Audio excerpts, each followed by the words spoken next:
MCQ 1 है the process of finding anti derivative is called. देखिए anti derivative का जो प्रोसेस है वो कहलाता है इंटीग्रेशन। ठीक है, तो इसका ऑप्शन बी जो है वो करेक्ट ऑप्शन है। MCQ 2 है integration of tangent theta d theta equal to. देखिए इसके दो आपके पास फॉर्मूले हैं। यहाँ जो बेस्ट ऑप्शन है वो है option C ln cos theta यानी माइनस ln cos थीटा। इसी तरह इसका एक और भी फॉर्मूला है टेंजेंट थीटा का, जो इंटीग्रेशन है वो ln sec थीटा भी होता है। ठीक है, तो ये आपको दोनों याद रखने हैं। तो इन दोनों में से जो ऑप्शन आपको मिले वो करेक्ट ऑप्शन होगा। MCQ 3 है integration of dx divided by under root a square minus x square. देखिए ये भी एक फॉर्मूला है और ये फॉर्मूला है साइन इनवर्स का। ठीक है, तो यहाँ ऑप्शन सी इसका करेक्ट ऑप्शन होगा। Sine inverse x upon a plus c जो है वो राइट ऑप्शन है। MCQ 4 integration of 1 upon under root t square minus 36 equal to.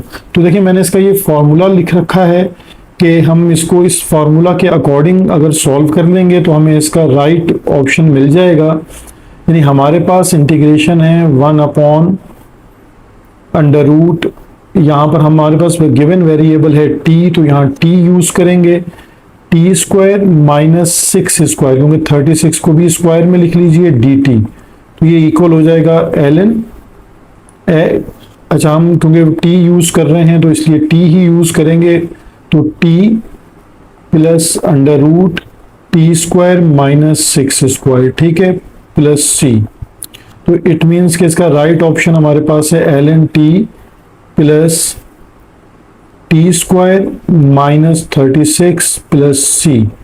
ये इसका राइट ऑप्शन है। तो गिवन ऑप्शंस जो हैं वो इनकरेक्ट हैं, वहां पर इसका ऑप्शन गिवन नहीं है। अच्छा, इसमें आप एक चीज और भी याद रखिएगा कि अगर ये एक्स स्क्वायर प्लस ए स्क्वायर होता तब भी फॉर्मूला हमारा सेम रहता। तो ये दोनों ऑप्शंस के लिए आप एक ही फॉर्मूला याद रखेंगे। MCQ 5 है, अब हमें इंटीग्रेशन का एक क्वेश्चन है। अगर हम इसको स्प्लिट करके लिख लें एक्स क्यूब डी एक्स और माइनस 4dx। ठीक है, अब हम इसको एज इट इज देखते हैं एक्स क्यूब डी एक्स और 4 कोफिशिएंट को पहले लिख लेते हैं देन dx। अब आप इसको इंटीग्रेट कर दें। ठीक है, तो इंटीग्रेट ऑफ एक्स क्यूब क्या हो जाएगा, पावर 1 बढ़ा दें, पावर 4 डिवाइडेड बाय 4 और 4 एज इट इज, और dx का इंटीग्रेट होता है x और प्लस c करते हैं। तो ये ऑप्शन ए जो है वो इसका करेक्ट ऑप्शन बनता है। MCQ 6 है कि integration of f of x and g prime of x dx जो है वो क्या होगी। ठीक है, g प्राइम ऑफ x। अब आपने इसकी इंटीग्रेशन बतानी है। ये दो फंक्शन की प्रोडक्ट है, तो हम यूज करेंगे इंटीग्रेशन बाय पार्ट का फॉर्मूला। देखिए ये फार्मूला है जो इस पैटर्न पर आपको याद होता है कि integration of u v dx equal to u integration of v dx minus integration and differentiation of u integration of v dx और फिर bracket close and then dx।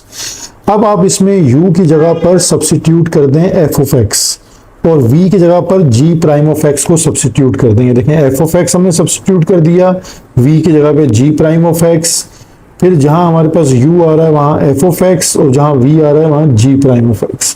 अब आपको ये समझना है कि ये जो चीज है, देखें ये आपके पास जो पार्ट है यानी आपके पास इंटीग्रेशन है g प्राइम ऑफ x यानी डेरिवेटिव का, तो ये दोनों एक दूसरे को कैंसिल करेंगे तो आपके पास जस्ट g ऑफ x रह जाएगा, क्योंकि integration and derivative are anti, एक दूसरे का एंटी है, तो एक दूसरे को कैंसिल कर देते हैं। तो integration of g prime of x से g ऑफ x आ जाएगा, यानी दोबारा आपको फंक्शन मिल जाएगा। तो यही चीज आपको यहां मिलेगी। तो g ऑफ x देखें अगेन आ गया, और derivative of f prime of x को आप लिख सकते हैं f प्राइम ऑफ x, यानी d by dx of f of x को आप चेंज कर सकते हैं f प्राइम ऑफ x। तो सिर्फ नोटेशंस चेंज की हैं, तो ये आपका b ऑप्शन जो है यहाँ पर करेक्ट ऑप्शन बन जाता है।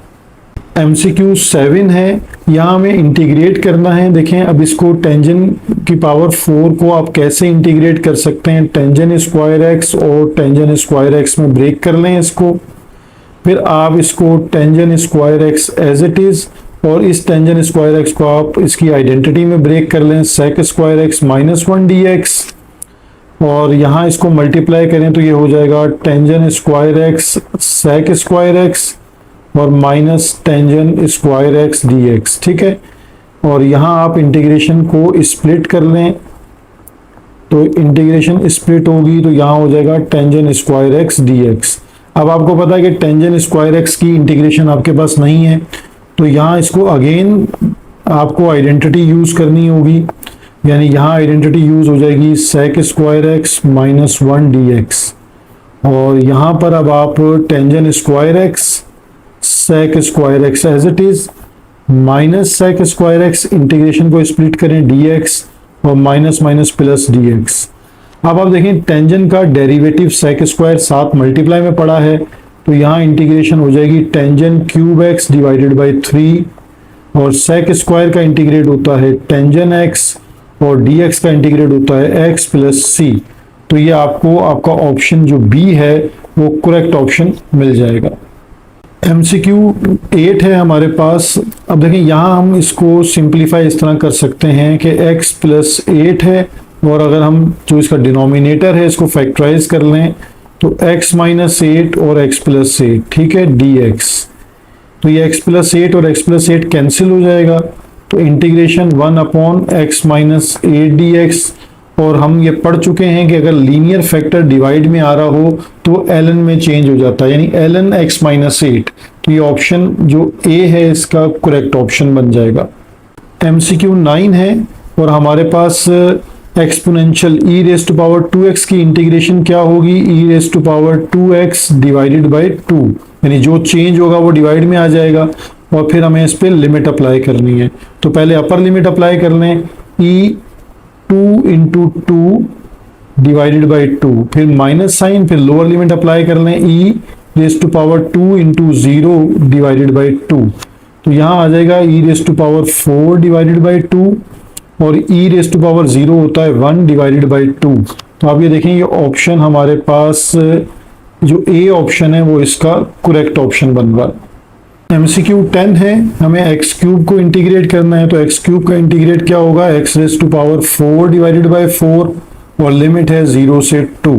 अब आप लिमिट अप्लाई कर दें, 2 raise to power 4 divided by 4 minus lower limit 0 raise to power 4 divided by 4।